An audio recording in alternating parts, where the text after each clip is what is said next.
If you want news and rumors that appeal, welcome to the Dusty Wheel. Hey, welcome back to the Dusty Wheel.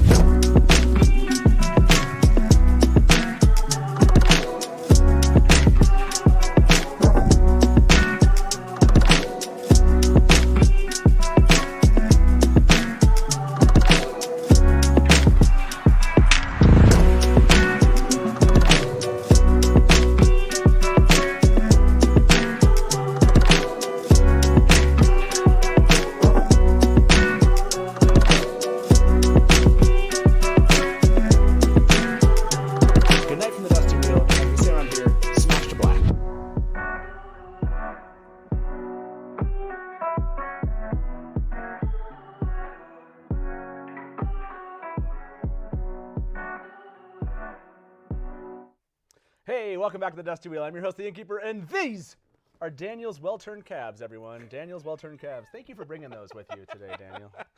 I wish I'd brought pants.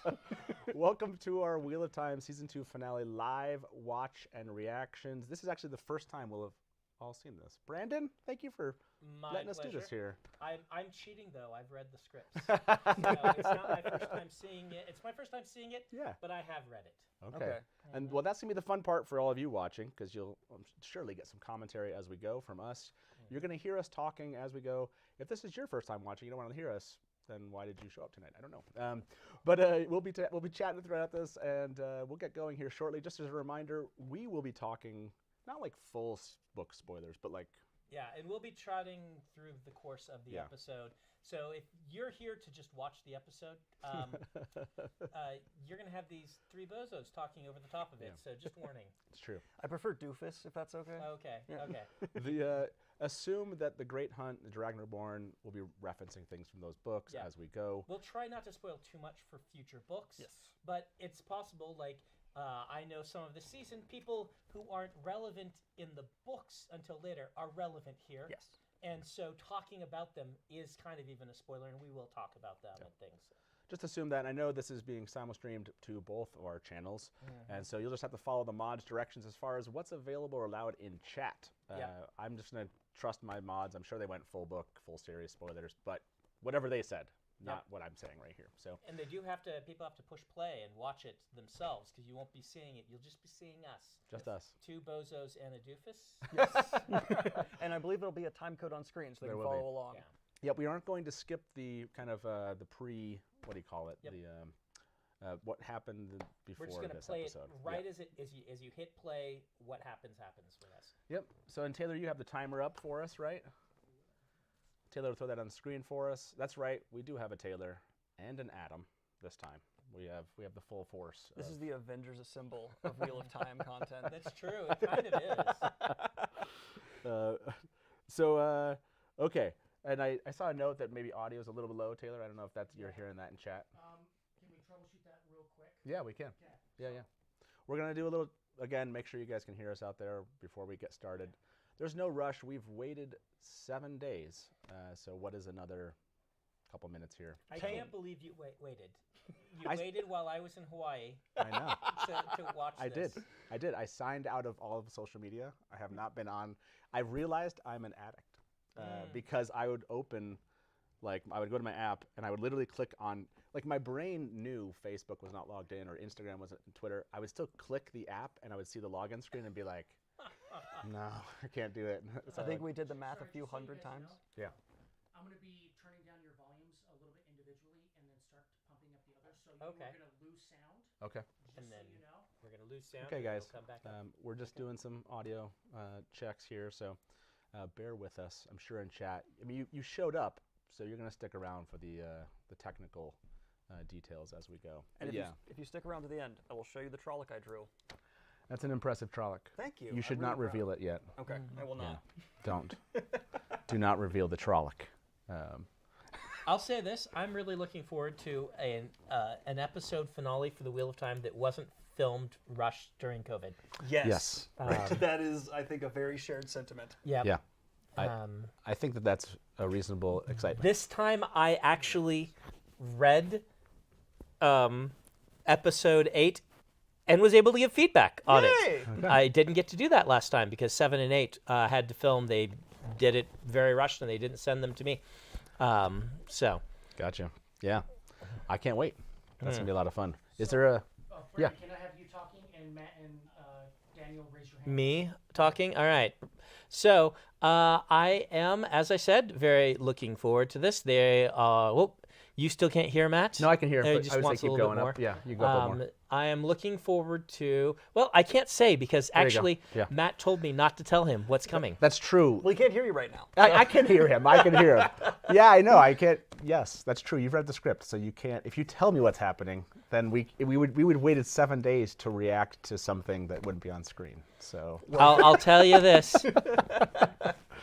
The characters are in it. Can you both hear Matt as well? okay, I yeah. can hear you Matt guys hear me? just perfect. Yeah. And then Daniel? Landfear.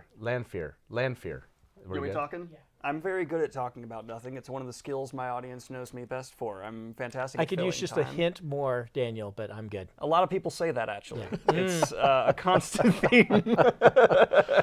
I'm getting the note that much better audio for all three. Okay. Okay. That's what I- I'm going to do a quick check on just the recap again. Okay. Then we'll rewind just so I'm not blowing you guys Okay. off. Okay, sounds good. Welcome to the behind-the-scenes segment. That's right.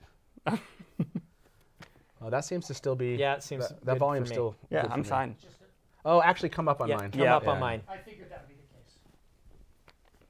Good. Right there. Good. Okay. Come up on mine a little bit more. Right there. We're good. Okay, good to go. Let me rewind. All right. Okay, we ready for this, everybody? I Thanks, everyone. think we're Hey, ready. Taylor, you're gonna put us. I'll start the timer. Yep. We're gonna start the timer right here, everybody. Enjoy your reactions. Enjoy us talking for an hour.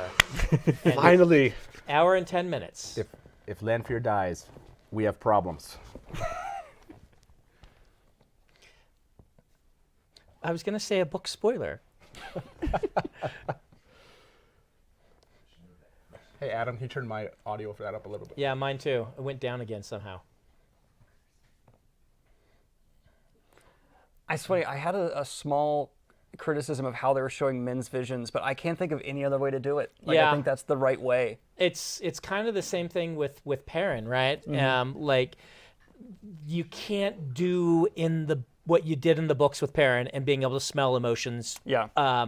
It's not visual. There's not really, and so I was actually a fan of how they tweaked that for Perrin, just giving us something a little more visual. I would have been a fan if it had looked a little more polished. For me, it still Yeah. looked a little rough. Okay.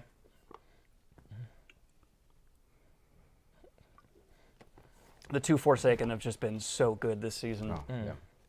You know, that's I will give them this. I do have some complaints about the adaptation. Okay. I think the villains are uniformly stronger than in the books. I think that being able to lend these great actors' performances to it and leaning into how good they all are, like it's great. I really like all the villains.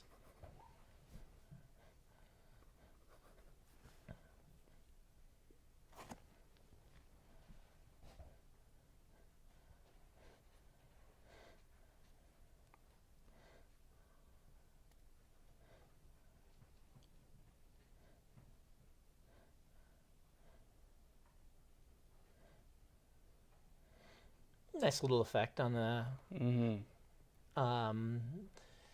shield there. I like that.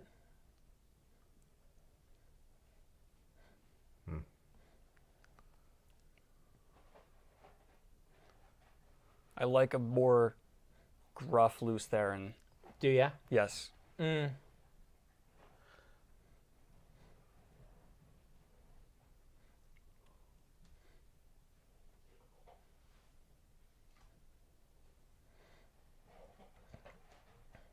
I'm not sure 100%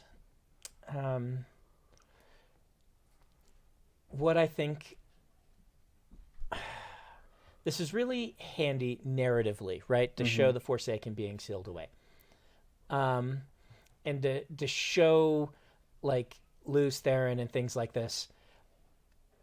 One of the things I miss from the books is the ambiguity about the madness and Lews Therin, and like as a kid, I didn't buy in to there actually being reincarnation in this world until several books in. Really? I thought, well, this is their lore, but is it actually really part like? And I liked that discovery. I liked discovering that. Oh no, like Rand really is the reincarnation of somebody from before. And I think taking that away means that when he starts having his madness, we're going into spoilers in the books. I'm just gonna warn you. When you start going into his madness, there's never going to be any question, right? Like, I mean, it depends. I mean, oh, I feel was like that me? I think that was you. Wasn't I at the end last time? I thought I was like the last. I thought it was. I still think the questions can be made, which is, Yeah. is this really Is this him? really him or Yes. is Rand? You can do that. Yeah, I still think can you do can. that. Yeah. It's just one of those little things I missed from the books. But I love that we got this for the last one. This yeah, wasn't an all-day yeah. episode. So I love First that we and have last it. one. Yeah. You get to see my little name pop up. See, I always believed in the reincarnation from the series Yeah. because when I was a kid, I had a theory it was all a computer simulation because I was a big fan of The Matrix. Okay. Somebody had seen The Matrix before they read Wheel of Time. Yes. Somebody was not reading. He's young. He is. 28. I'll take every year I can get.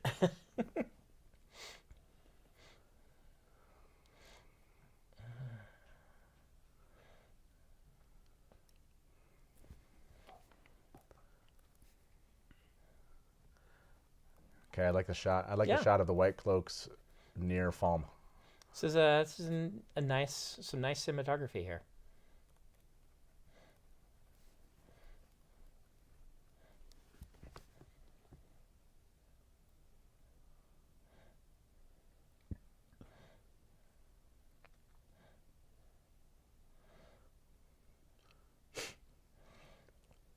So white cloak, I love it.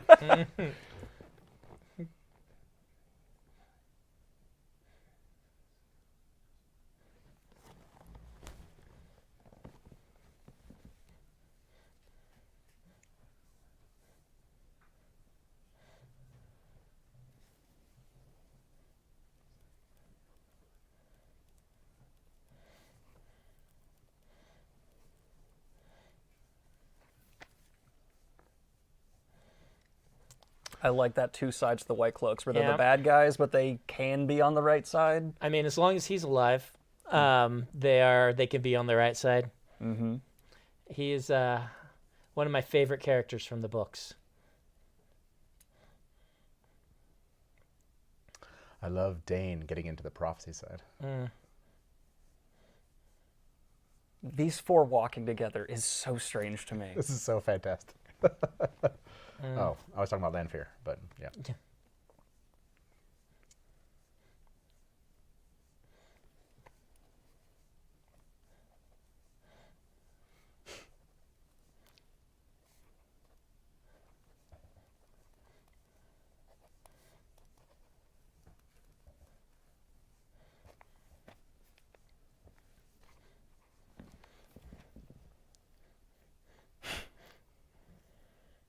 This is. I mean, she's great, by the way. Yeah. But I fought pretty hard against the Moiraine not having her powers thing. I just don't think it worked. And maybe again, it's just me looking forward. But like, if we're having people lose their powers and get them back, just for convenience of like a few episodes, it really detracts from the idea of losing powers, getting powers back. I don't think we needed it. I tried on that one. I liked how it played out this season. If Did you watch ya? all the episodes, I actually did like it. At first, I did not like it, but It does some good things, but I think it led to some of the weakest parts of the season being like episode 1 and 2, Lan and Moiraine. And sorry, you haven't seen any of this. You're just trying to actually pay attention. And I'm just talking. Lanfear's on the screen. Okay, yeah. When Lanfear's off the screen, you know. Okay, I'll wait till Lanfear's off the screen. I That was cool. disagree. I don't think it worked, mostly because it led to a weaker start, which is a problem, right? A weak start for Maureen and Lan, who are two of our strongest characters. For her, but it enabled, in my opinion, Rand to stay put in Kyrian because she didn't have the mechanisms or didn't feel the power, like she could take him out. And so it allowed them to establish what they'd established with Rand and Lanfear. Yeah, and Kyrian. the Rand stuff at the beginning is good. Yeah. Right? I really liked how that tweaked and played out. Yeah. But you could have done that a dozen different ways. Sure. Right? Particularly what they had at the beginning where Rand just walks off and they're like, well, we're done. At the end of last season. That doesn't fit his character to me. It feels strange to have him just be like, tell them all I'm dead. Yeah. I like that they fast forwarded that part. That's where he gets mentally, I think. Yeah, I mean, we have to kind of accept that as the Rand who walked away from his friends in book 3. Yep. And I can make that tweak, right? Yep. That Rand did exist in the books. He just exists earlier, and it does fit. Yeah. By the way, I love him. Yes. I love him. I love everything they've done with him. I did not like him in season 1. I loved Didn't him you? in this season. I really liked him in season 1 too. I just didn't think we get enough in season 1. Yeah. I couldn't make a judgment call. They took what I did with him in the last books and brought it forward, and I really like that.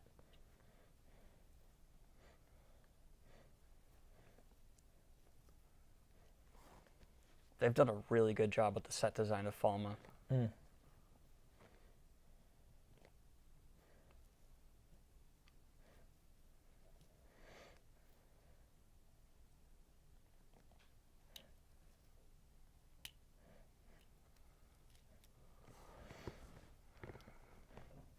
Their Forsaken are so good. Yeah. Yeah. They've made the season. Mm. They feel like they've been around for thousands of years, and they feel like they're from another time. They feel in control, and I love the costuming for them. I love it that it's so kind of like feels modern. Mm-hmm.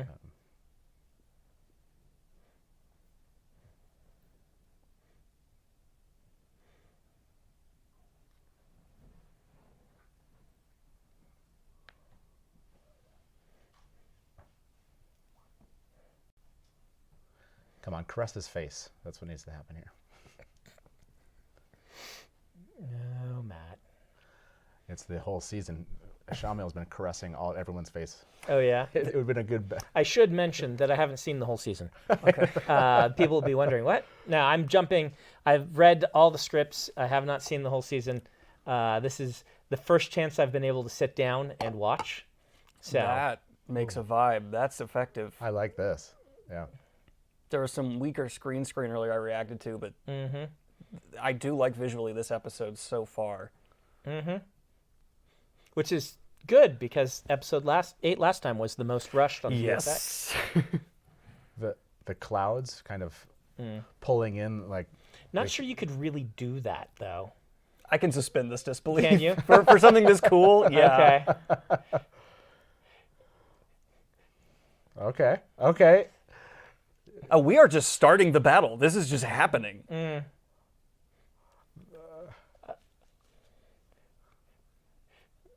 They didn't get the gate closed?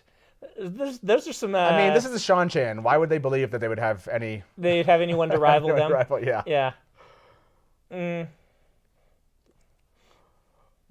But if there are tens of thousands of them, where are they at? Okay, I love this.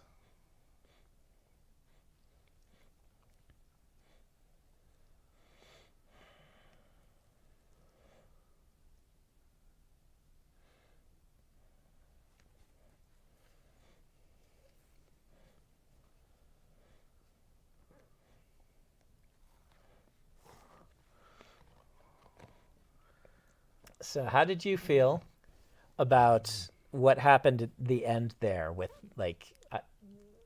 When you say the end, as far as with Egwene and Rena, they've done amazing. Well, I know it was... Yeah. I love that Egwene's only line that episode is "I will kill you." I thought that was really powerful. Yeah. I was really pleased in the scripts for Egwene all the way through and Nynaeve all the way through. This is the most we've gotten, I feel, of the books since like episode 1. Yes. Is the Egwene Nynaeve through line in this whole season. And I had almost no notes. I was just like, this is great. This is great. Yeah. And it's the strongest of the season. Oh! Okay. Wow. Rena. Not sure what I think of the ball gag. Me neither. I mean, I know Jim liked his S&M imagery and things, so, but they're leaning into that, aren't they? Finally, more Fane. Yeah, he's so good.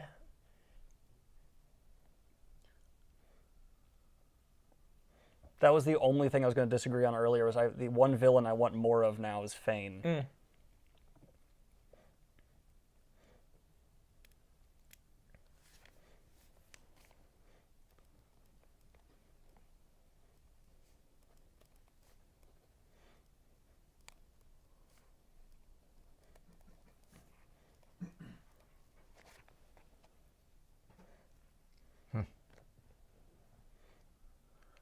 Pattern Fane's actually back now, finally.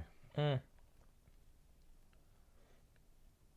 transition between these two actors has been so successful. Donald deserves a lot of credit.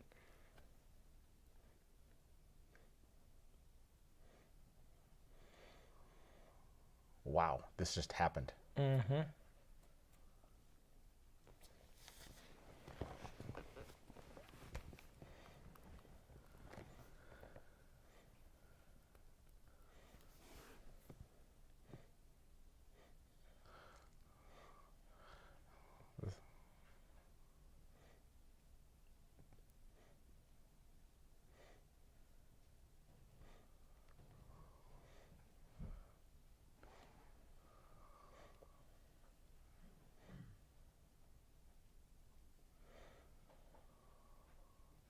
How do you feel about there not being a physical leash? They do have a physical leash, but it's not a physical. You're right. It's not. They have a leash, but then there's a. I don't There's think like you a need it. power leash, Okay. and then later Personally. on, you know you don't need it, but.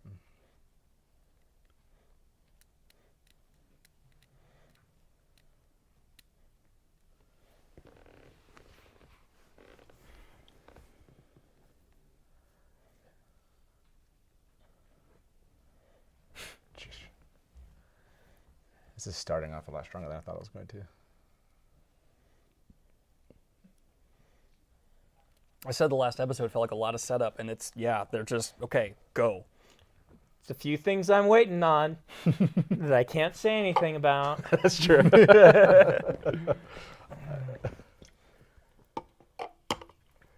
Did Lanfear just like drop Randolph in like the sewers or something? Oh. Okay. Right. Okay. That makes a lot of sense. This is the show of jawlines. I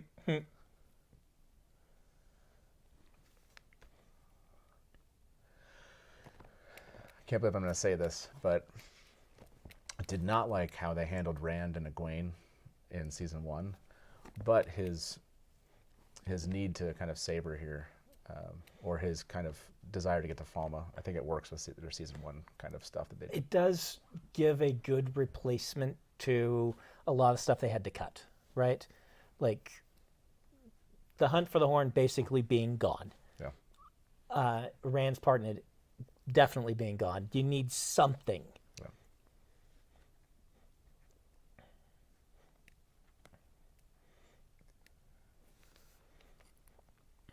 They're bringing in some late series stuff earlier here too. Yeah. I like building it up right like this.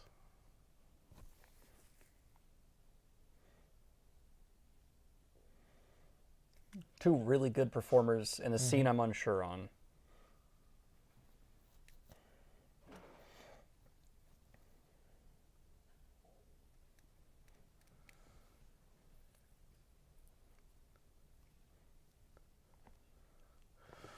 Oh, okay. And Fane leaving the dagger. Okay. Yeah. It's not Book Fane. No, it's not. But let's be honest, Book Fane is one of Jim's weaker characters. Yes. Right? Like a lot of the Forsaken, I should say, they're stronger than Book Forsaken only because they have the actors to make good on what Jim did with them, right? And I think seeing them in real life just makes it pop so much more. I think he did a fantastic job with them, but Fane is a little bit weaker. And I'll say, I was weak with Fane too. I had no idea what to do with Fane. And so one of the valid criticisms, there are lots of them, but is that, Brandon, what are you doing with Fane? I had no idea what to do with this guy. Did my best, but there are better things I could have done. He seems more closely tied to the shadow in this show, and they're not having. To me, I always interpret him as he's the evil of man versus the evil of the shadow. Okay, yeah. In this, it seems like he's just with the shadow. Yeah, they haven't played that other side. They haven't given us the more death version of Fane.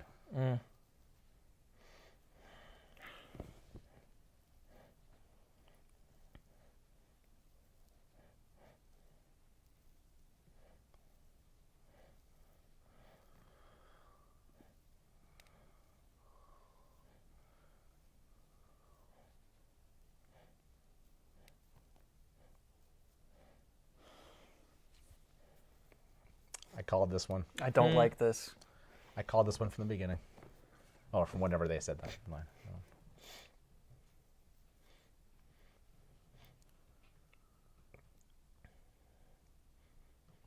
Again, performances help. Yes.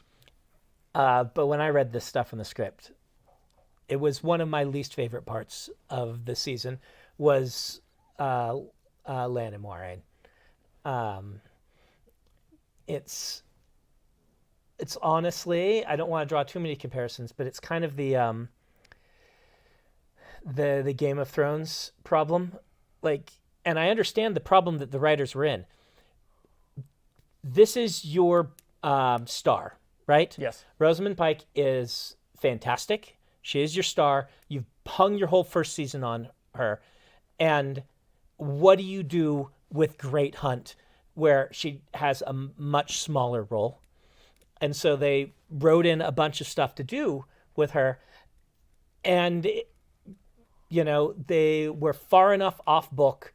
I understand what they were trying to do. I don't feel like it worked. No, I largely agree with what you're saying. I feel like for people who haven't read the book, this is not going to be as big an issue. But as someone who knows how mature their relationship is in the books, it feels a bit less mature. Well, and season 1, they showed it, like episode 1. They took a bath together. They, these are two, they know each other. Yeah. And they, sold us on that in the first few episodes. It's there in the series.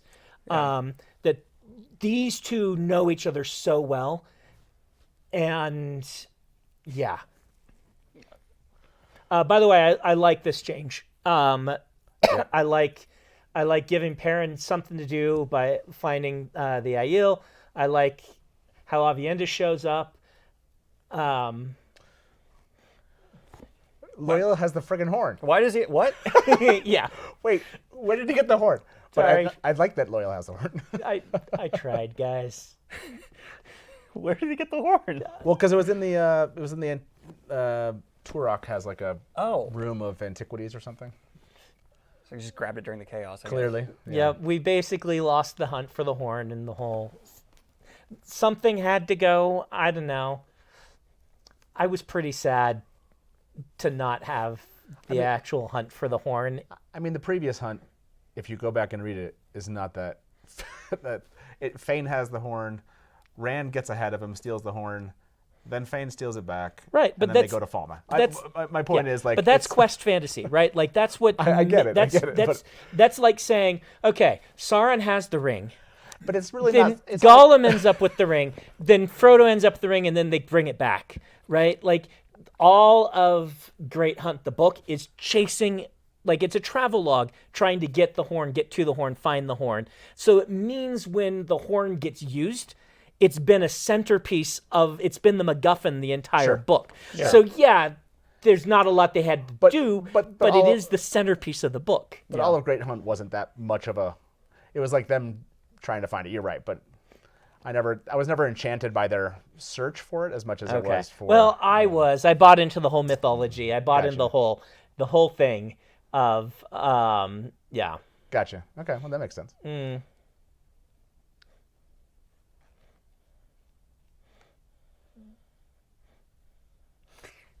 I mean, Egwene, they are white cloaks. Yeah. That's what she's saying right now? Yeah. That's what she's saying. That's the calculation. They did do a lot of stabbity in the last season. Like, their white cloaks are even more despicable. Yes. So. Oh. Rena. I hate Rena so much. Like in a good way, I mean. Yeah. Yep.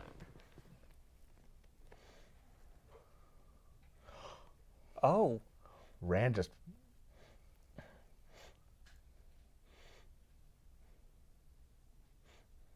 Hero shot.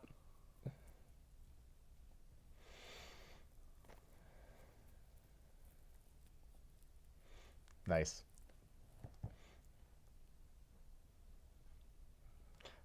There's a battle happening, man. Yeah.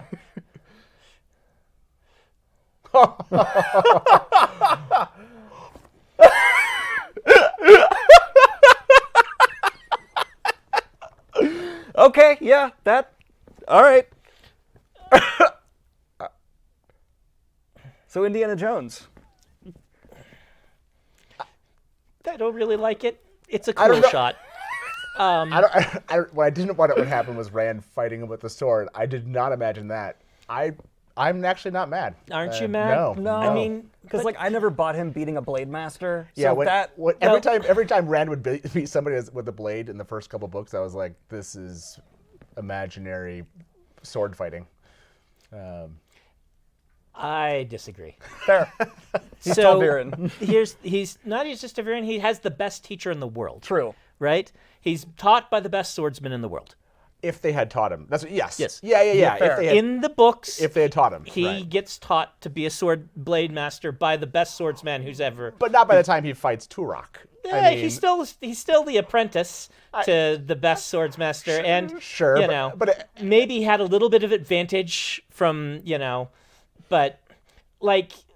So here's my problem. What is Rand's arc in this season? That I agree with. What is Rand's arc? In the book, Rand's arc is Lan, opening scene, talking to him, teaching him about sheathing the sword, talking about being, standing tall and fighting for something.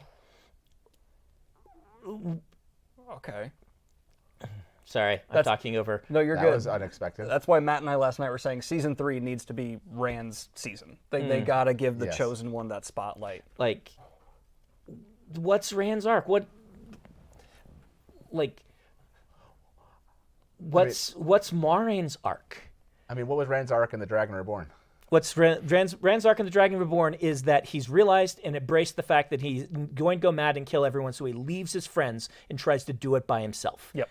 And realizes by the end he cannot. Yeah. That's Dragon Reborn. And I think that's why he seems more mad during that book, because he's, And it works brilliantly as a lead into book 4, where he finally accepts that he needs to bring Egwene and Matt with him. And he's got to, he needs an empire behind him, he realizes. Where in book 3, he's just like, I'm going to go off and I'm going to do this and I'm going to do it by myself. And he realizes he just can't. Yeah. Right? And you don't think that that's happening this season? No, I really don't. I don't know.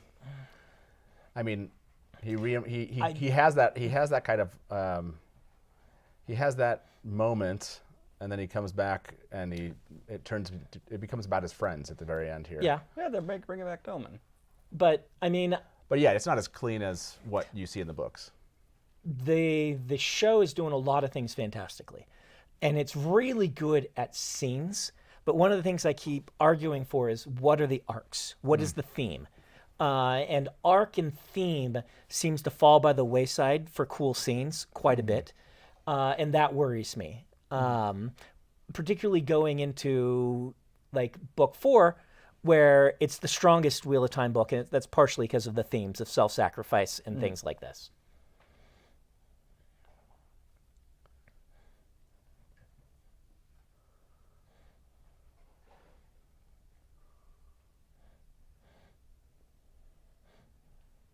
By the way, That's a surprisingly small purse. a chance to see him in real life. I like the Aussie hat. Yeah. I think if I understand, she was going to have him dump something in the ocean. Why couldn't she just dump it in the ocean? Yeah, land fear. She didn't like. That's true. Sorry, I don't like reptiles.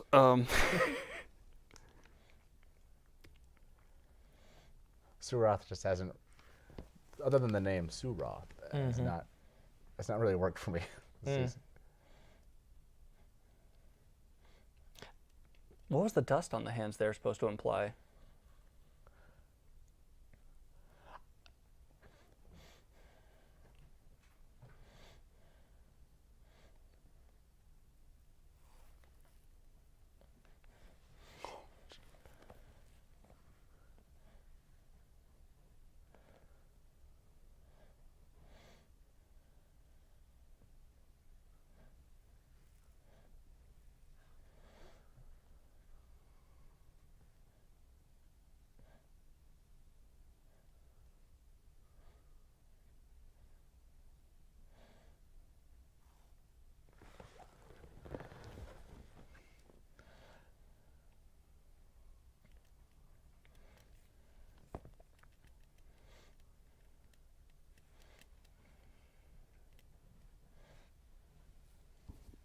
So Shamael believes that Lanfear's playing him now? Yep. Okay.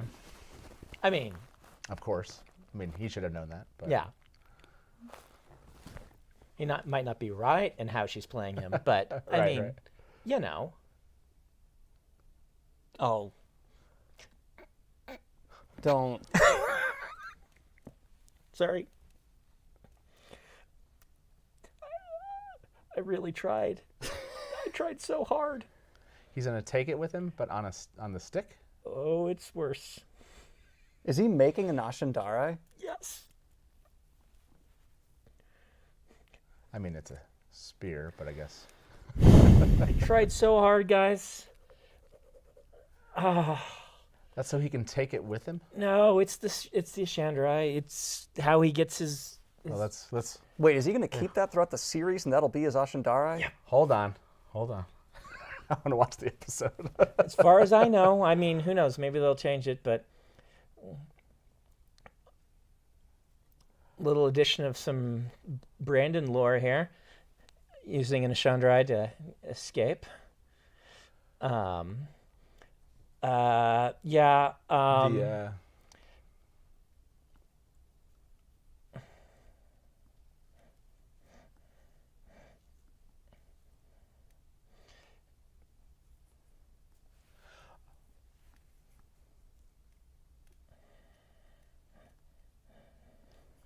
It's a good line, but by the way, I'm sorry. Using like the dagger on a spear is the same thing as using it. Yeah. You're touching it. I don't think it was ever dependent on, like... No, it's not dependent on, like, it's a metaphor for using the darkness and accepting it. Like, it's a metaphor for turning to the dark side. It's... I mean, you still have to touch it. I mean, Moraine, doesn't she put it away? She like yes, but so you still come have, on, the it's touch, a metaphor. My point is, in the books, you can carry it around without touching it. It doesn't have like the same in a effect magic on you. box or something. I'm saying like right, like my point is that's not out of what the books do. I disagree. It misses the whole point. No, opening a door, unlocking a door with that's weird. Not just that, turning it into the weapon that you use. Like Matt's arc is not about weaponizing his darkness. Sure. Right? That's Perrin's arc and finding that balance. Matt's arc is very different from that. Yeah. And doing this just bothers me. I don't feel it was built up through the season that his arc would be about weaponizing his own darkness, and walking that line. Like, This battle's pretty intense, though. But Yes. Matt Hatch, I'm going to say I'm with Brandon Sanderson on this one. No, my point is the metaphysics of not touching the dagger is a different conversation than Fair. weaponizing his darkness. Yes, but like there's also metaphysics of they don't leave it out for him and be like, just don't touch it. They lock it away, right? Sure. Like, yes, don't touch it, it will corrupt you. But I mean, yeah. I don't like being saved by a trebuchet that we didn't see. Yeah. Yeah, that was I did. that. The defiance thing there was weird. Why she didn't just use the Yeah. her ability to kind of like make her do things. I see what you mean about the cool scenes. Cool scenes. Now, granted, these are supposed to be professional soldiers. They should be fighting in formation. They should have shields and helmets. Oh! But, yeah.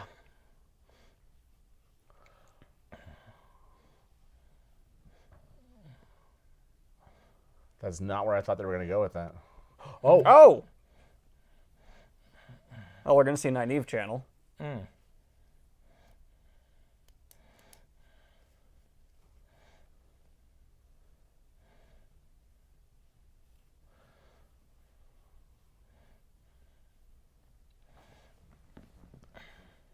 I always like seeing crossbows utilized as powerful as they were on a battlefield. Yeah, that is nice. Weren't there like attempts to ban crossbows back in the day because they were so... It's because you don't need any training to use one. So I don't know if this is true or just lore, but the lore goes that because an untrained civilian could kill a knight, they were seen as, like, at least if you're going to kill a knight with a longbow, you had to spend your whole life learning to fire that longbow. Yeah. So, Matt, what do you think? I don't know what's happening here, so. Fist fight, no. But Renna's still alive, so.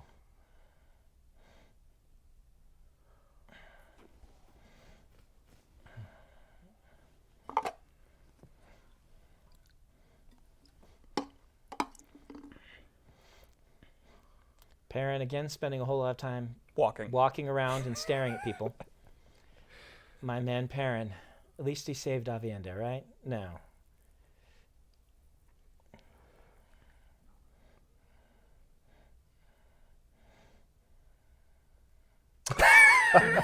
Yep. Okay, I do.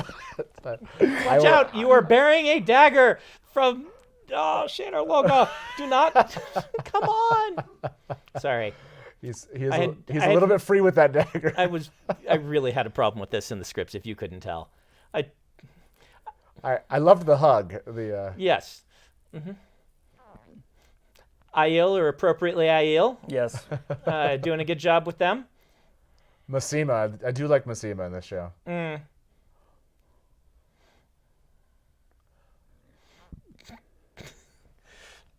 I complained a little bit about this, Okay. but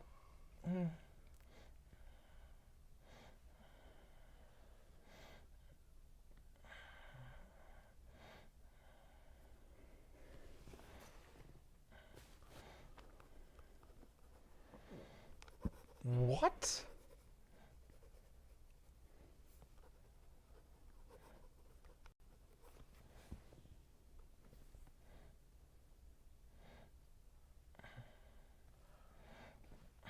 Dramatic delay.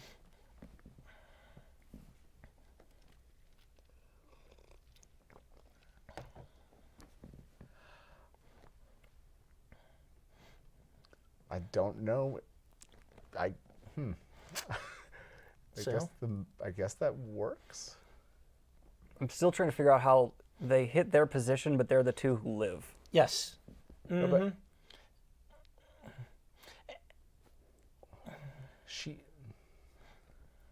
why is it? Still a great performance from Madeline Madden. Yep. Oh yeah, I don't understand the mix of. The casting in the show is just so fantastic. But why isn't she also Yes, I being don't able to know. be controlled?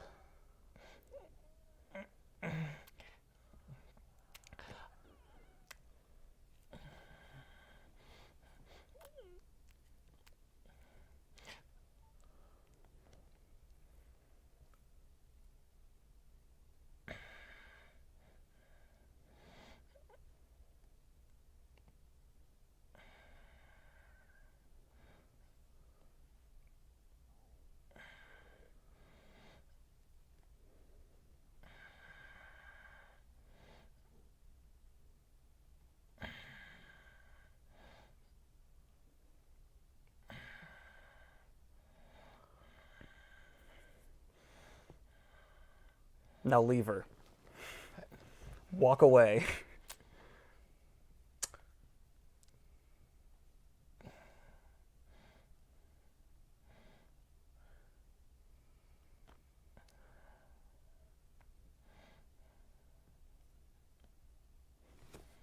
Or enjoy the moment.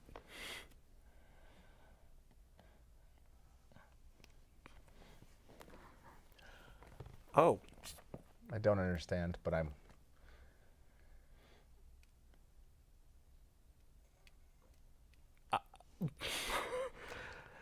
Dark. Now, Rena was even more evil in the series than she was, or in the television show than she was in the books. But I still had a pretty big problem with this. I will have to see how it goes in future seasons. But Egwene freeing herself really undermines a whole bunch of what's going on with all of this, right? Like, I don't even understand how they had her free herself. Still, yeah, but she did. And like part of the idea that I feel Egwene needed to learn was there are some situations you can't get yourself out of. Yeah. Right? Like that's a theme of the entire Wheel of Time, goes right up until the ending in my last book. You need everybody. You can't do it yourself. Jim said that was one of the themes of the Wheel of Time in interviews. And Egwene frees herself and then kills her tormentor. I can see the brutal, kind of more grimdark version being she has to do the killing. Plus, there's an argument of, leaving someone as sul'dam is crueler than killing them anyway. So, but I really don't like that she just got herself out. It's setting up that the heroes don't need each other. They don't need anybody.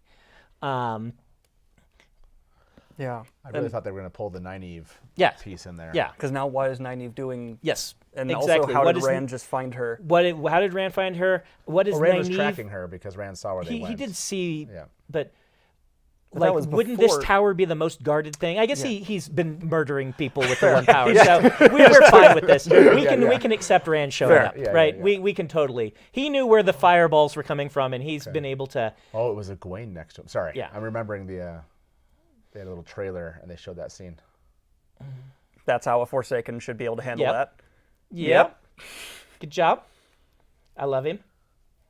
The No beard, notes? too, is such a good beard. Yep. The beard is. Good channeling. I'm liking a lot of this.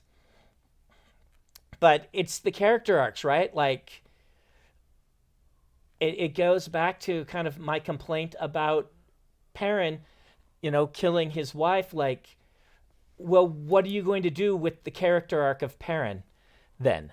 How are they channeling over that distance? Yeah. Are they all super strong? He did say it was their strongest. Okay. Shouldn't line of sight interrupt that? Yes. Yeah.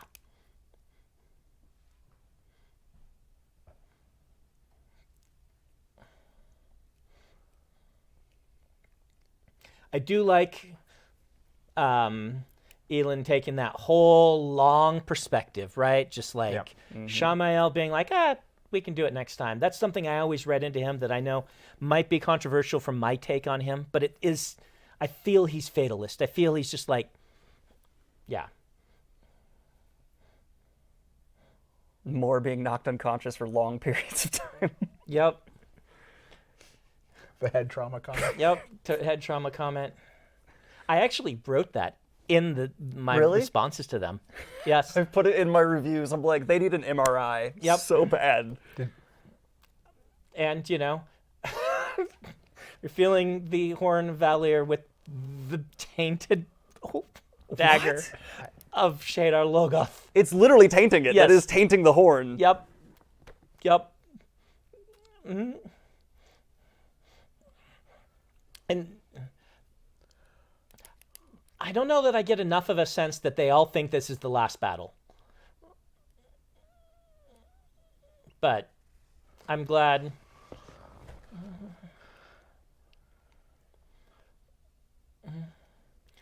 Okay. Excellent.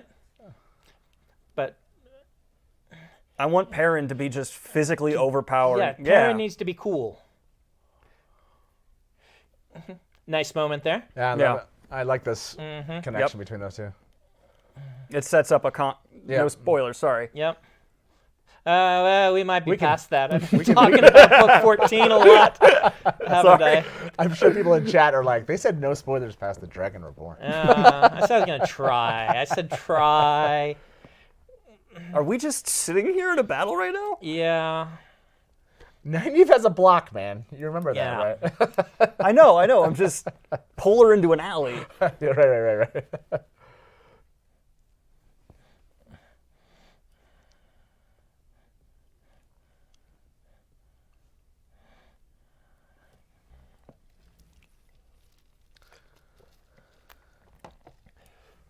Oh. I like that, him enjoying it. Yeah.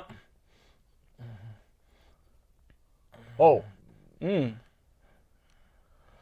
Valda and Perrin. Yeah. Okay, I like this.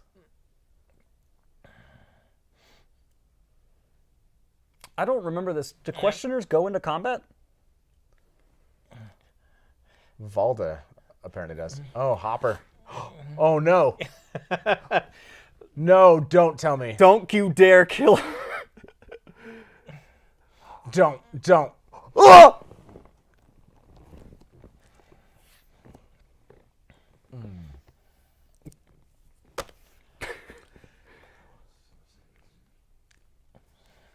Give me those yellow eyes at least. Oh, my gosh. We're going Super Saiyan. Oh, my gosh.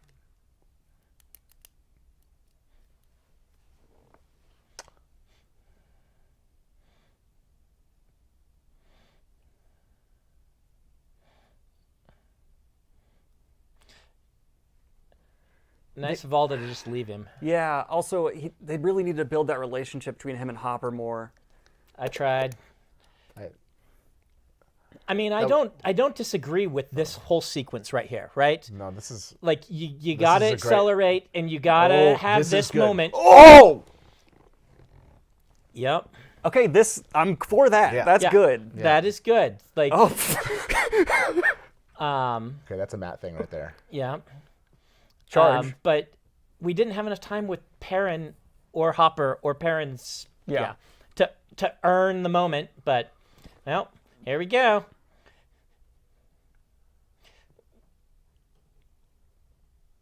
Who's going to come out of it? We haven't said the name Brigitte as far as I know. Okay, they showed this trailer shot right here. This being because of the horn.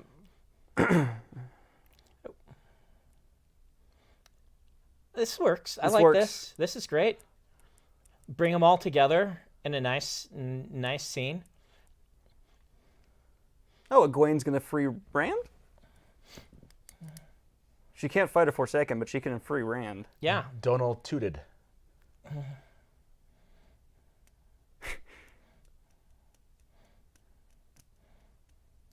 I wish the hunt and the horn had meant more as Yeah. well, right? Yes. They really needed like double the number of episodes. Yes. Yeah, we just need more time. Then they could spend entire episodes with Moiraine and her family. Who's going to come out of this?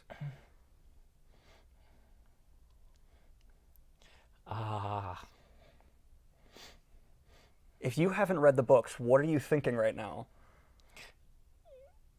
Is that Uno? It is Uno. It is Uno. Okay. I did write in a whole bunch of my my replies to him, #save Uno. I think he may have done this just for me. Because when I read the last episode and it was there, I'm like, all right, fine. You can kill Uno.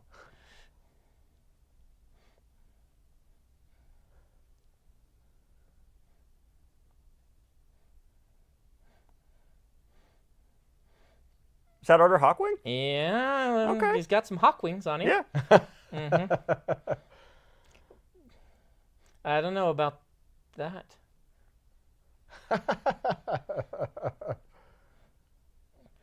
I don't, yeah.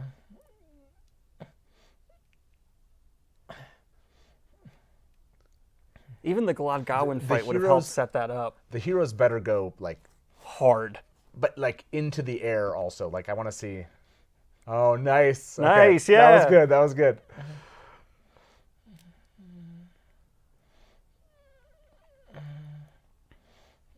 Oh, I wish we were seeing the dagger do what it does. Yeah, Yes. I wish it weren't the dagger. Yeah. Fair. Yeah.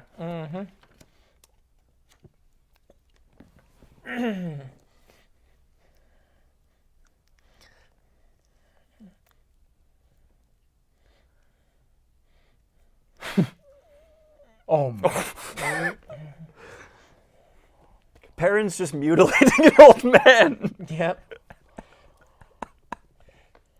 Oh, he did kill Hopper. I mean, Oh, no, I agree with it. Don't get me Yeah. wrong.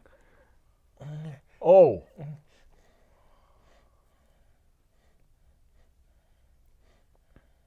Yeah, the only person who could hold Perrin back is an Ogier. yeah. This Perrin stuff is good.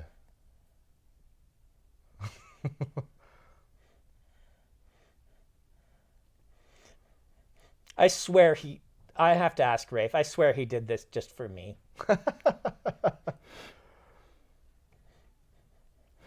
I told him I was annoyed by Uno dying because I kept him purposefully alive even through a lot of writing, and well, now he can maybe have cameos. So Oh, you do. Yeah, you do see the You do dagger see a little bit there. there. But I always picture the dagger as just vile when you see what it does to someone. yeah.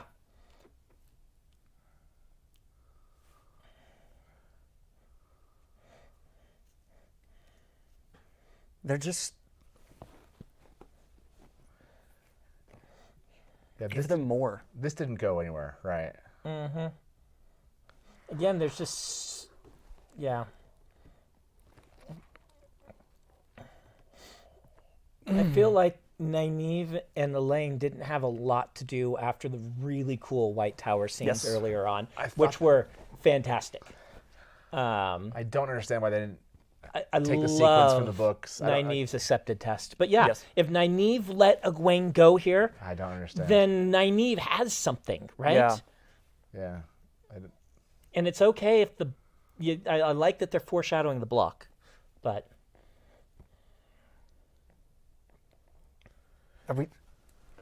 What have you been doing?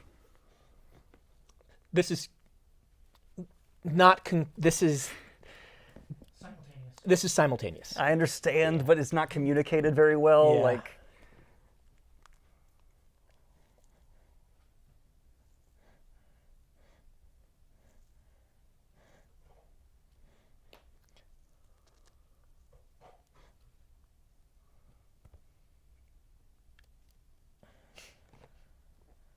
oh hey,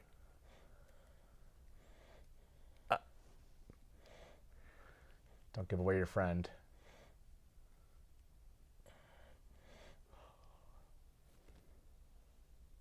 oh,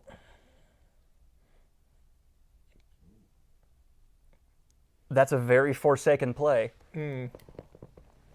I was not anticipating the blade, the cut to Rand. Inverse order.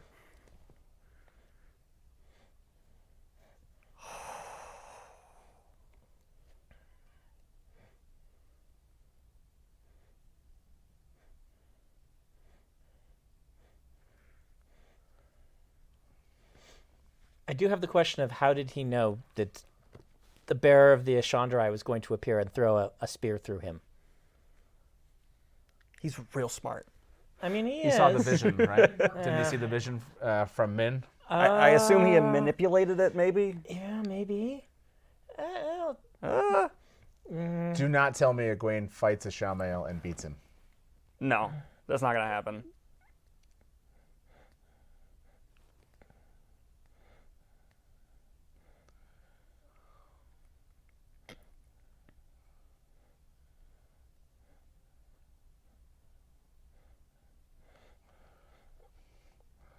I do actually like this. I do not. I'm saying I like the channeling. Oh, yeah, the the channeling's channeling's great. great. The channeling battle is what I like here.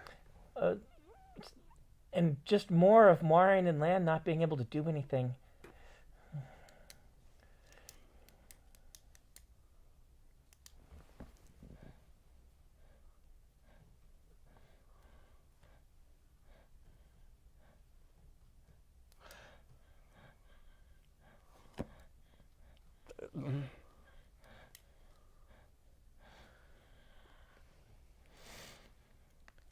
I mean, She can't, though. what if the Shan-Chan... Aren't those Shan-Chan ships? Like, are they that Anytime worried? they need somebody to be, yeah. Why is Lan worried about Shan-Chan ships? Yeah. And Also, they're not threatened. Can she not do that? They're playing pretty loose with... well, and I wish Lan had more to do than, hey, suddenly there's randos on the beach. Like, yes, he can totally take these guys down, and it's cool, but, like...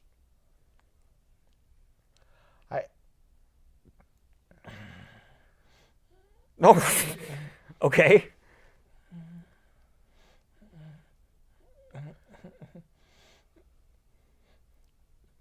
Appropriately Lan cool, but Yeah. once again...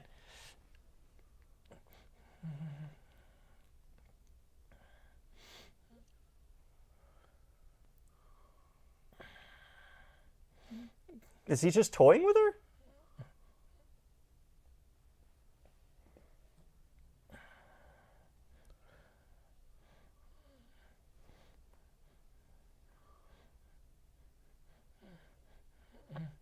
And?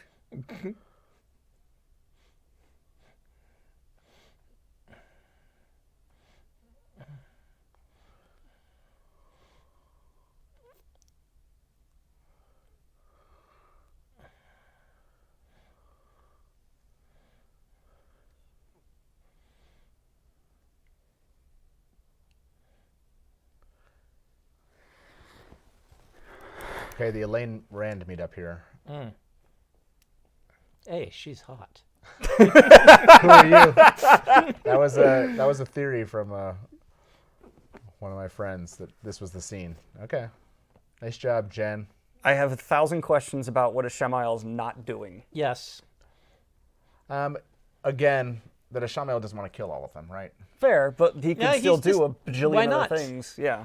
He's decided that he can't corrupt Rand this time. He's got to go to a new lifetime, so... Did they just show that she healed him? Yeah. Or this is Well, going to be the like? This is going to be the wound, I think. Yeah. But Right. they had Elaine heal him. When What if she had healing stuff? when Nynaeve was there, and Just so he could meet Elaine and it be important? again, really cool scenes. I wish... And again, if I hadn't read the books, I don't think I'd have 70% of the claim. Yeah, and that might be just a valid point, right? Yeah. We do have to accept this as its own thing. Yeah. And that's hard sometimes. Very. Right? But I still, even trying to accept it as its own, like, why is Nynaeve in this show? Like...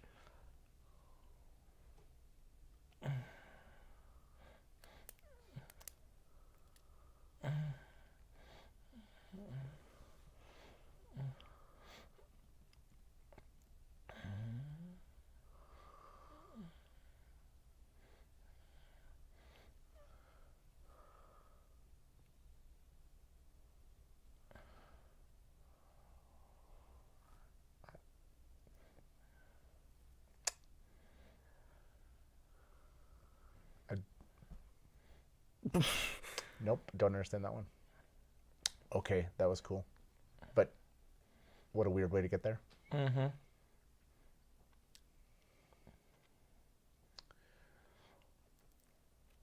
I feel like the characters are confused on how that happened.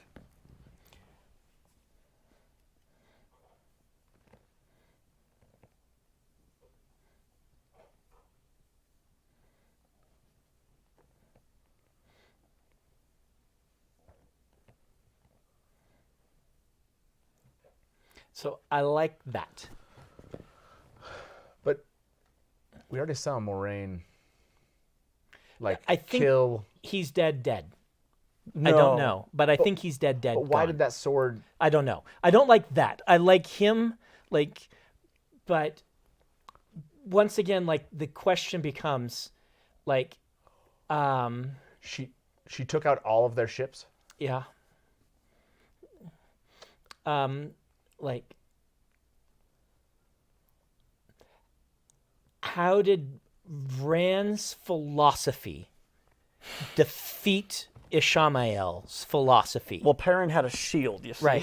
Like, that's what I really look for in these sorts of things. How does who Rand is present a contrasting philosophy to who Ishamael is, and why does he deserve to win more than be capable of winning?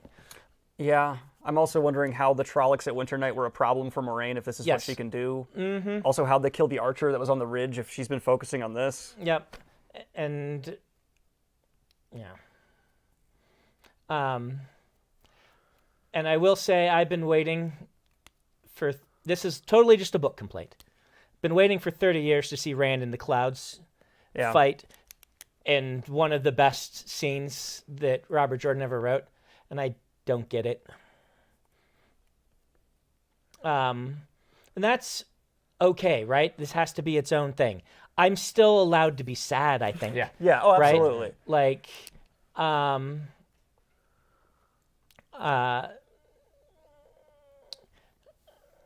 like, Sorry, the dragon was breathing hot air. Yeah. It just was hot, shimmery air. I think it's probably an illusion. That's Yeah. a Moiraine thing, right? It's But have it like breathe fire. Oh, sure, right, if you can.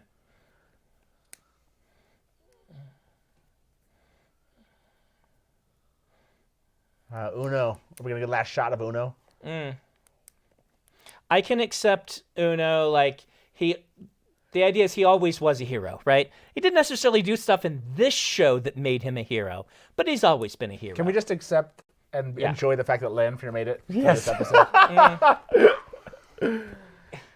Thank goodness if one of the Forsaken had to go, it was a Ishamael. So, I mean, it's an appropriate place to kill him, right? yeah. Like, even as him being my favorite Forsaken, I'm totally cool with 2 seasons of him and he's gone if he never comes back. Totally okay with that. I wish the ending had presented a philosophical conflict. I wish it had been him versus Rand all through the season, and then a victory for Rand being, yeah. She got exactly what she wanted. Yes. Which is they're trying to imply. She's Lanfear. She That's what does. She happens. tends to get what she wants. Yeah. I almost just bit the big spoiler. No. We can just say Lanfear gets what she wants. Mega spoiler. No, the spider web.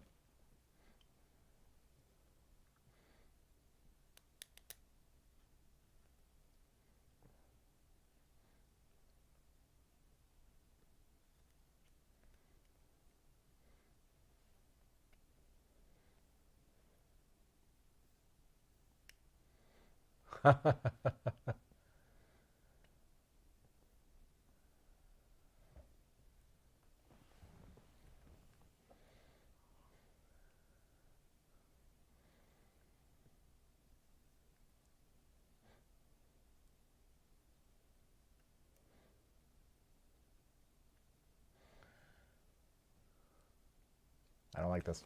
What's that? I don't like this part.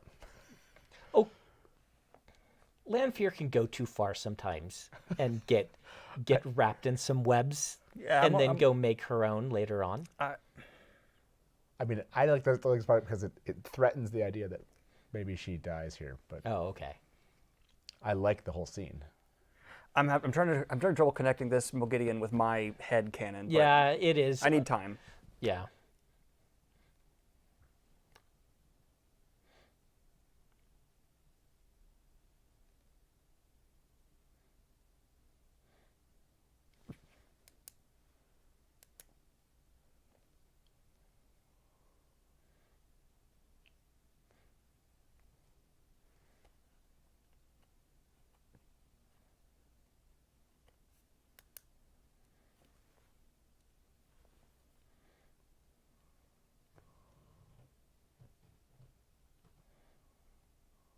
I do like the display of different weaves that we're getting here. It seems like a lot more diverse.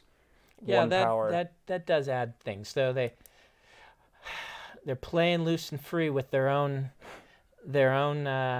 rules. This is the first time we've seen Lanfear shaken. Yeah. And she Which is got good. stabbed. Yes. Do they still teleport? It showed it in this episode. Yeah, they teleport, right? It looked like a fold, a little. Okay. Yeah. First of all, great ending. Good ending. Good ending. Good ending. Also, all the chats know it's full spoilers. Okay. Okay. Good. So feel free to be Good. So Where to begin? Oh my gosh. It's not as weak as season 1 ending. That's where Yeah. I'll begin. I will say when I not read nearly anywhere. near the that. scripts, this was still my least favorite episode Yes. of the season. Oh, no, this is over 1 easily for me. I didn't actually. Oh enjoy yeah. it. Of season 2, this was still my least favorite episode of the season. I would say this is weaker than about a third of season 1's episodes for me. Hmm. There were some good episodes from season 1 I put above this because this was just I'm confused. This and what I remember writing to them is like, if you can earn this will be a lot of the problems with this episode are actually previous episodes, in that the scenes are all good.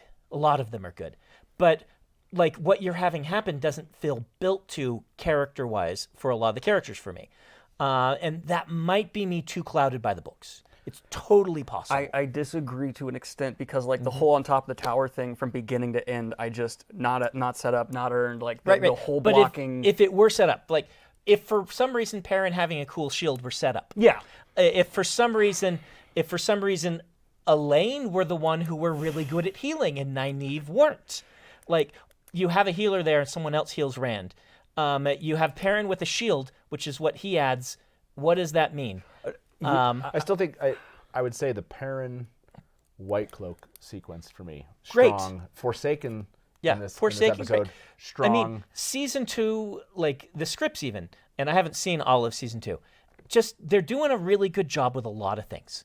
Yeah. And it's a step up from season 1, and this ending's a step up from season 1. Mm-hmm. But I mean, I don't think you had enough room. Like that felt so fast. This is There was like so much happened. Like they finally got them all into Falma, and that's where I think I'm at. Is there was so much to do in that time, and it was. We needed at least another half an hour to kind of do some building in this. And here's I know people are going to dislike this. Instead of that half hour, we get Moiraine and her family drama. I actually right?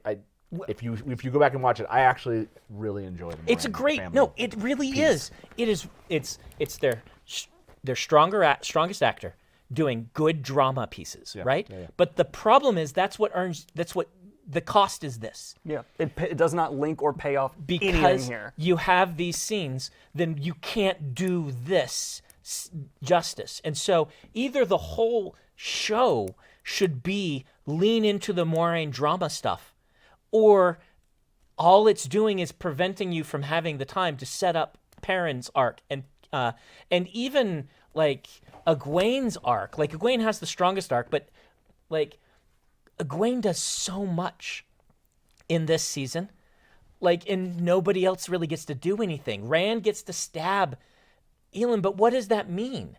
Like earlier, he wasn't even using the sword. What does the sword mean to him?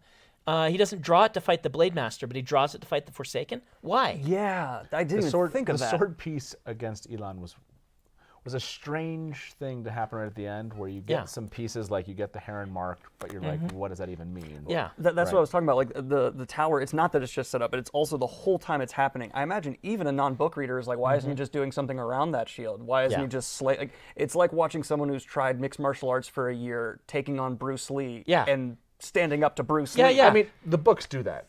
The books do that all the time. The books do that, and they write it off like Tavir. And so I mean, it's not like. But this is the weird thing, right? I don't want to go too deep into the books because I think watching what I watched right now was with my book eyes, if that makes sense, and that made it really difficult because we got them all to Falma, and I was like, okay, some of these I got into the trap of believing that you got him to Falma, so it's going to turn into the book in that moment. And so, for example, I'd have to go back and watch the Egwene, Nynaeve, Elaine stuff, but it was like, I expected that shot of Nynaeve showing up as a sul'dam, that we were going to get the payoff. To mean something. Like, we're going to get this payoff, and it doesn't happen, and that, I don't know if I'll feel differently about it a second watch, but...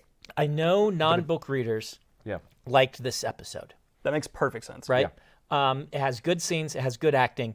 The thing about it is, though, I still think my complaints stand, even if you're not a book reader, in that it's spectacle, but whereas, like, I want media where character arcs and mesh with thematic arcs, mesh with physical arcs, right?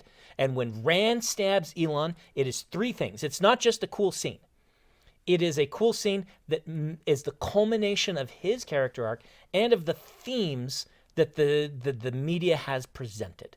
I want an ending like when Luke blows up the Death Star, the theme being trust in the Force and those who you love will be with you regardless, right? And yes, it's a very simple theme for Star Wars, but they hit it. They show he can't do it. Then later on he can. He trusts in Obi-Wan. And it's kind of trusting in your forefathers and things like this. And I want moments like that. And I want to be able to look at when this happens and say, that's what this means. But you don't think that because you talked about this earlier about the arc of not being able to do it by yourself. Yeah. You don't feel like they, not necessarily how you might have said, like, do this, but they brought that kind of, like, you can't do this by yourself at the very end. How? How could he? What is different? Like, if Perrin hadn't been there and Matt hadn't been there, how would it be different? If Elaine hadn't been there, how would it be different? They needed Egwene. Yeah, sure, exactly. They had Matt go through the whole like idea of wounding him, right? Right, but if Matt hadn't been there, he doesn't get wounded. Right. If Matt hadn't been there, then they don't need Elaine to heal him. Nynaeve didn't do anything. Perrin has a shield. What does that even do? So really, what's happening there is Rand needs Egwene to do all the hard work and then stab a guy. The stabbing was like one of those like I didn't understand. Yeah. Rand didn't need to be there. I'm sorry. Egwene just needed a sword. This is like almost. How did Elaine get up the tower? She had an arrow in her knee that was just ripped out, and on top of that, like it's almost in like one of the infamous Indiana Jones things where you remove him to the story, nothing changes. Yeah. If you take Elaine and Nynaeve out, yeah, no change except for that one healing that was just set up for Rand to go. What if you take the same thing with Perrin and Matt? Yeah, because he blew the horn and it was just this one little localized fight. It wasn't anything beyond that. I thought the heroes again, it was one of those like, man, like we didn't have enough time to see the heroes do even more potentially. Well, again, it's set up and payoff. If we're hunting the horn the entire time and we know we need to get the horn and this is the last battle, and if we don't, like one line of if you don't get this to Rand, it all ends, doesn't, like, let me say, these things are really hard. Right? And what else is really hard is finding good casting and directing it well. And they cast and directed really well. Yeah. And I don't want to downplay like how good the stuff that's good in this episode was good. But it still bothers me that so many of the characters didn't have to be there. And so much of it doesn't seem to mean anything. I'm going to disagree a little bit on the direction. Yeah. I found the direction to be very, it just faded to the background. I wasn't engaged by shots that felt very special. So when I say that's cinematography, when I say direction, getting good performances out of the fair. actors. Yeah, sorry. Right, and setting everything up and things like this. Like directing for me is mostly, can you get the actors there on board? And they really did. I felt like every actor was giving a fantastic performance. And so, yeah, the directing is also just like organizing it all. It's Rafe's job, right? Getting everything together and all the pieces together and stuff. The most memorable part of that finale for me is probably Hopper, Perrin, and the White Cloaks. Oh, yeah. Yeah. That's a great sequence. But sequence, let me ask you this. Do you feel like Perrin earned that? They did not give the first half of this this season. I really liked what they were doing with Perrin. He fell off again in the second half of the season, and so even coming back in this moment, you're like, it felt like tacked on. However, it was one of those like, how are we going to get the next right? It almost felt like they wanted to get us there. They didn't know how to get Perrin right to that spot, and so we got the kind of like, he's going to do the journey, and he's going to show up in Falma, and then we're going to get this moment. How does this play into what he did in season 1? How does this relate thematically into his character? It's the only thing I can say is like, well, he's getting more into the wolf stuff, but even that I felt as a kind of a weak build. I don't get like in the books, the relationship between Perrin and the wolves is so interesting. It's so it's this crawl within him, and I'm not. But it's really difficult to do that in the show. I feel like because it's so Perrin is such an internal character. If he hadn't killed his wife, I'm going to go back to this, try hard, in episode 1, deep dive, and had spent a whole long time worrying about the danger within him, and this is the first scene where it came out, it's a step in his arc. You hurt someone I love, I go berserk. And this is the first time I haven't held it back, and it's going to have lasting consequences.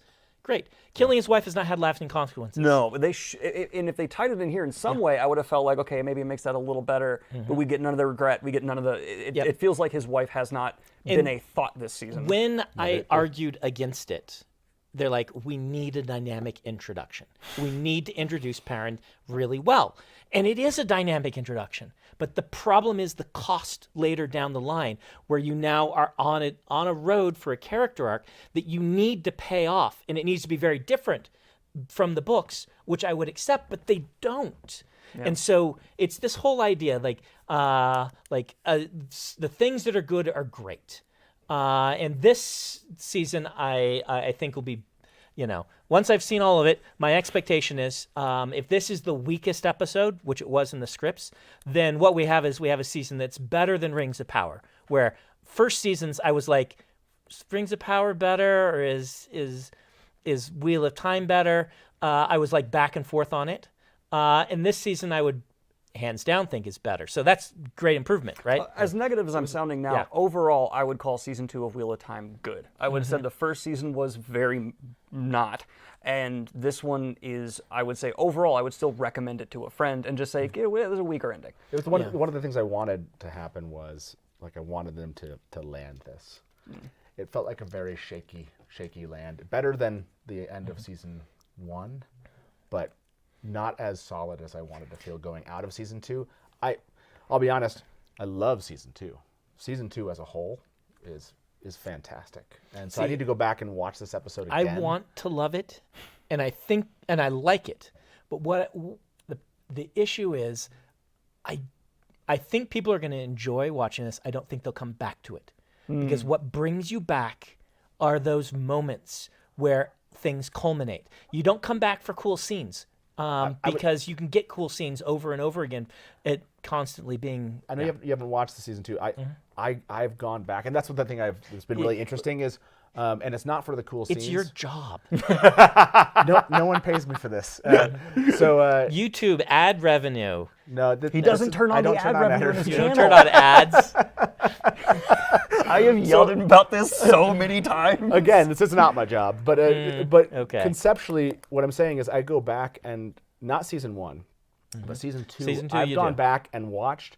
I've just had it on while I've worked. Well, like there's something that they've done really well this season that's not This is actually a much. I would agree with you with season 1. I disagree with season 2. Okay, You go back and watch I can accept that. It's just like it is there's actually, and maybe what you're saying is they're not scenes, but the characters, what they've done with the characters in season 2 has made this Wheel of Time interesting beyond just kind of like fun little moments. Okay. So that's. I think this finale felt like it had fun little moments more so than I felt during the whole entire season. That's why I was kind of surprised. For me, I love a good character arc. And if I know a character arc's ending is weak, I can't enjoy the middle. If that makes sense. Yeah. And so maybe that's coloring my perspective. And I know this is a me thing that is not necessarily as tied to a lot of viewers' enjoyment of narrative. Yeah. Right? Like, I need setup and payoff for me to really, truly love something. And if I don't get that, then it's going to be really hard for me. Yeah. There's a sense I felt of that final thing where Rand's standing up after being healed from the dagger that I felt should have killed him way sooner. Where it felt like, okay, here's the moment where you're supposed to say, yes, I get the theme, the arc for Rand, and all I got was he's standing and slowly pushing his sword into someone who is not stopping him for reasons. And that's where I think, I see what you're saying there, where it's like, instead of like Luke blowing up the Death Star, it just feels like, okay, now we're watching a guy walk forward. Now Wedge blows up the Death Star. And you're like, don't hate on Wedge. No, Wedge I can't hate on Wedge. Wedge is a good character. No, it's an interesting ending for me. I have to go back and watch it again. When I'm not blabbing over the top of it. No, again, like I said, book eyes. This one I struggled with the entire season. You said this at the beginning of the season, or when some of your reviews, you were like, if you can just kind of let go of that, the idea that this is going to be the books, it's actually really enjoyable. And I think as the season went on, I let go of a lot of that kind of like, this has to be the book. This has to be the book. Right. I came into this finale, and I think I was like, this has to be the book. And so that I struggled. Well, they each cued moment, us a whole bunch. And that's where I think like I've reacted the entire time, going like, wait, this isn't the books, right? And that's where I think I struggled with the finale, because the season overall, episode 1 was a very slow start for me, but it has built and been fantastic. Like, I would go back and watch episode 2, 3, 4, 5, 6, 7 right now and enjoy it just as much. I would absolutely recommend this season to someone who has not read the books and say, yeah, you'll have a good time. But someone who's read the books, I feel like they're going to have a lot of like nitpicks and things, which I know I'm saying to you, which is like, sure. But like, can we talk about the dagger for a moment? Because there was some intense debate, and I want to put in here. So what's your perspective there? They are careful in the book to never establish like how much touching the dagger, like how this is definitively showing like, well, if you just put a cloth between you and this all-powerful evil object, you're good. That ruins so much of the mystique, so much of the aura. He's just going to be carrying it around. I'm going to have to disagree from a metaphysical standpoint. Matt picks up the dagger. He has it with him for a long time, and it takes time to corrupt him. Like, from the book perspective, it's not like you touch the dagger handle and you die. But that's not what happens. In the language of the show, he's sitting there, like, tempted to touch it. So is he going to be tempted to touch it forever as it's next to him? I mean, I think he is tempted. Like, again, we're talking the metaphysics of the books. I don't think they did the metaphysics wrong. Well, hold on. When Loyal gets stabbed with the dagger in season 1, that was just like they were just like, we're not even talking about that. What about the metaphysics of cutting open the container of the horn of Valir? The metaphysics of touching the dagger is what I'm talking about. Okay. Not the dagger like cutting open the horn of Valir. I don't understand how it became like a fire dagger, but then it doesn't burn skin. I don't know. Like, that is the metaphysics of the touching is. But Matt. yes, the dagger is like a. They've run with their own idea of what to do with this dagger, and it's clear that it's not going to be book specific. No, but I'm worried that they're going to start contradicting their own rules real quick. This is an easy world to, if you start playing with the rules. I've warned about that, and they're already doing it with channeling. There's some things they'll say one time it has to be a certain way, and then another time it isn't. I warned them about that with teleportation. I'm like, once you can do this, because the Forsaken would totally be able to do this. Yep. Once you do it, I'm going to start asking. And in the scripts, I pointed out 3 places where I'm like, if they could teleport, if Elend can teleport, why isn't he behind the shield? Yeah. The moment she throws it up. Yep. And if he can create copies himself, why is that the copy? Yep. Like, The moment you start breaking Jim's metaphysics, then suddenly you have some big problems at every step of the way. And this is their own internal logic. Why didn't he teleport behind her? Sure. Yeah. Why didn't he? Well, again, it comes back to the question of, are they making it so he wanted to die in that moment? Once they all came up behind that shield, because that's what they're showing, right? Like that is what Rand they're walks showing. through the shield, walks through it, and he just stands there and lets himself get killed. That's my Ishamael, right? That's my Elend. Yeah. Right? Is like he's like at least being broken from this cycle. That's what I'm saying. Is like that's why it seems. How does that play into who he is? also, he's not broken from this. Well, Yeah. It depends on what they did. Yeah. I think he is. I think they would be. I think narratively they'd be wrong to bring him back. They're not tying in the resurrection angle for Forsaken. They're gonna. I think it would be a mistake to do so. I agree with now that I we have need that. Yes. Faris back. That's. I argued for his death at the end of the season until like episode 6, and then I was like, don't kill him. And then I was like, oh man, I did not know how they were going to end that, and that it does feel like they took, like you said, the end of the book. The end took end you're 14, and they moved some stuff forward, which I do like. Yes. I think honestly, the way they played with Ishamael and Rand, character-wise, like their interactions, I like. Yeah. I like his interactions with Lanfear and things like that. I just wish there were like, and maybe I'm asking for stuff you just can't do in 8 hours. Yeah. The 8 hour this season has shown me that like man, It like, screams 12 episodes. Yeah. it's- The Wheel of Time has taught me that it's like when it's time for Stormlight, guys. I'm not doing this in 6 or 8 episodes. So just not happening. And also, it's impossible. I get to say no if you kill one of my favorite characters. I don't care. I do.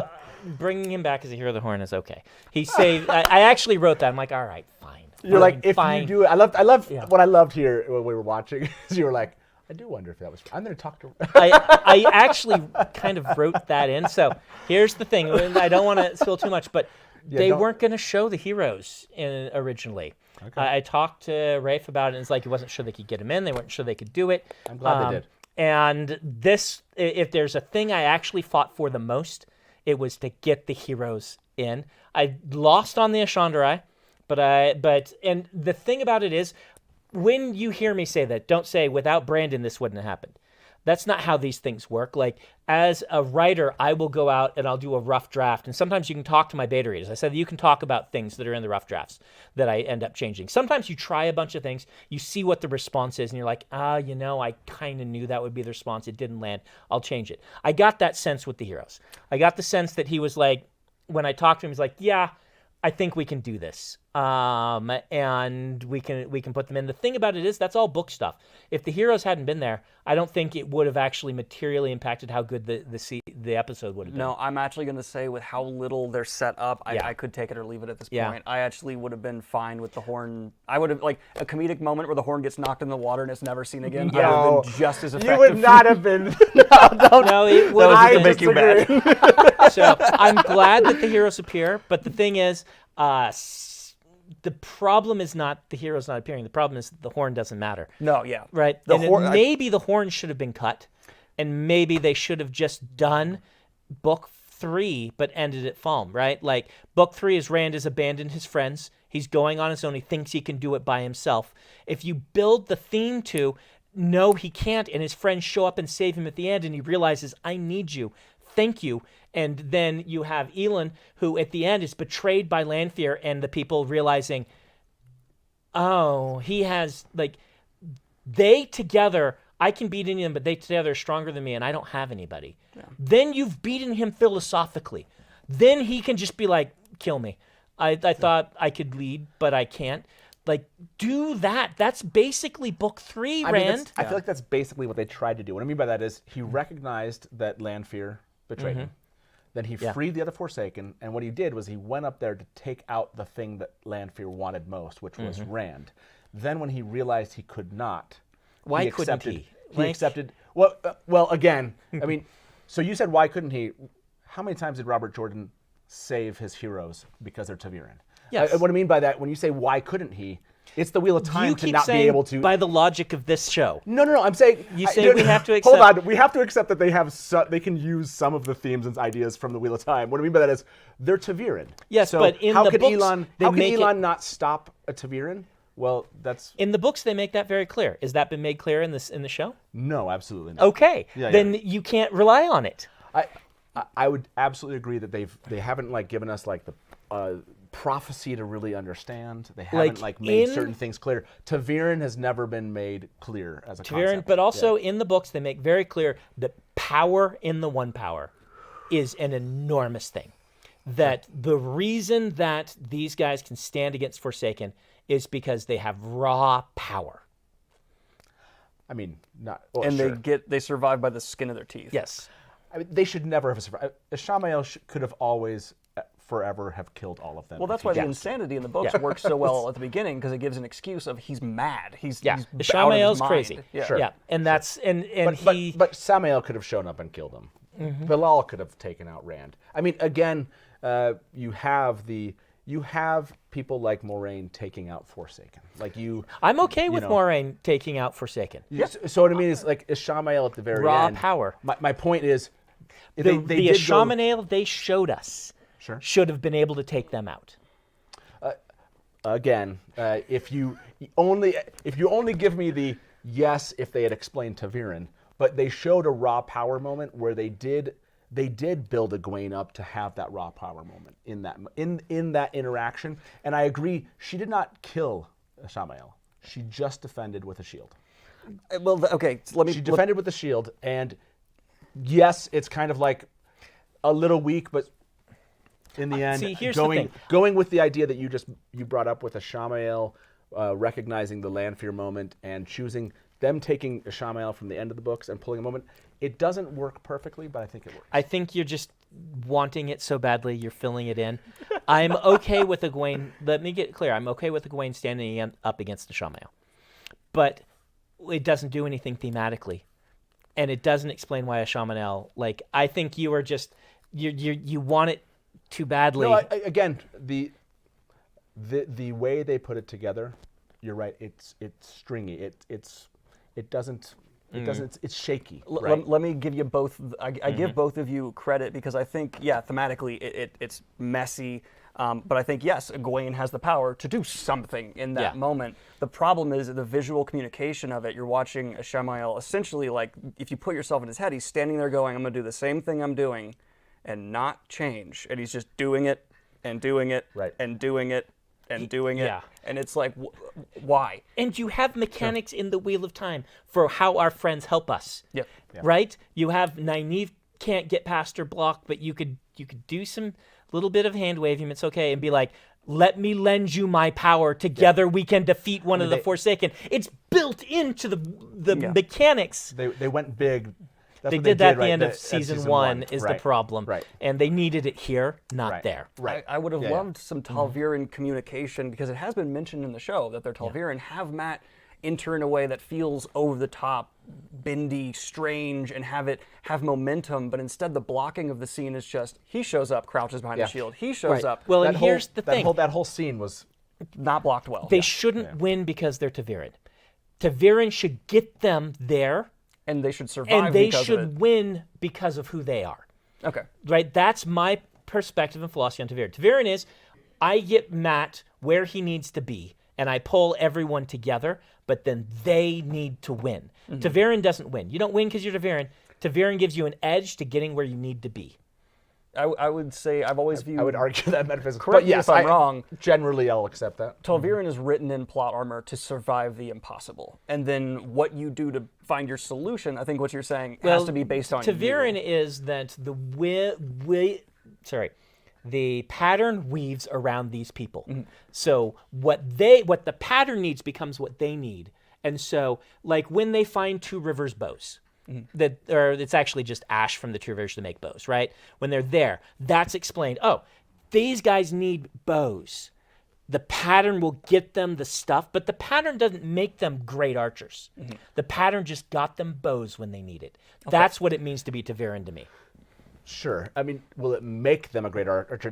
They might make them shoot an arrow that hits like a great archer would hit. I don't think it does. I don't think it's supposed to. I think it's supposed to maybe like they. I disagree that the metaphysics don't support that interpretation. Too loud. I apologize. I agree that supports. I just think it's a lame, a lame interpretation. Sure. Again, Rand surviving a battle and beating Lord Turok as a swordmaster is. See, you can't say that. You can say that he learned some skills, but him turning a sword or him getting the right stab in the right moment to me is the ta'veren twist. See, that's where I disagree.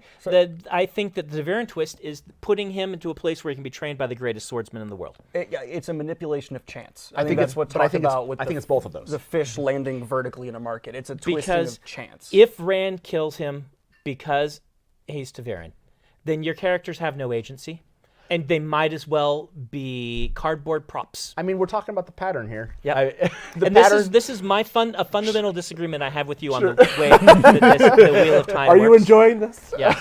Oh, wait, here's my Trolloc.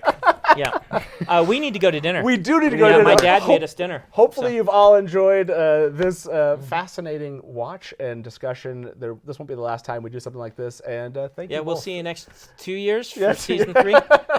Hopefully I hope you all enjoyed this. Hope you all enjoyed this. We all agree not to talk about it at all until we're back in front of the camera. We will not, as you can tell, we will not be talking about this once this won't. ends. But thank you both. Good job, awesome. by the way, to the team who are making this. Is an extremely hard series to adapt. There is a lot going on. They only have 8 episodes. For me, I'm complaining because I feel like it's illustrative of my philosophy on storytelling.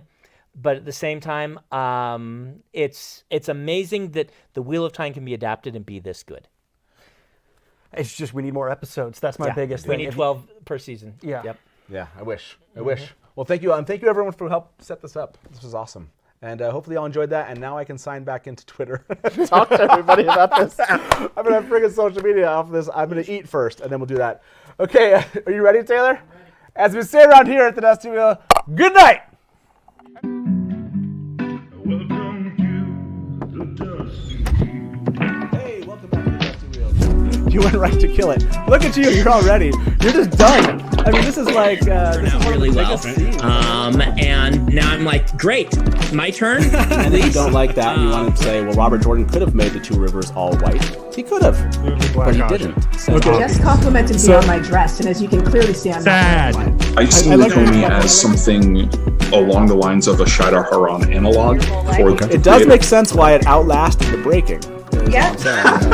This is why I have Therese in the show, because she's going to correct everything that Hey everybody, welcome to the Dusty Wheel Show. What? Meme-Off Challenge. Yay! Curved, like baby face mounted on like a huge body.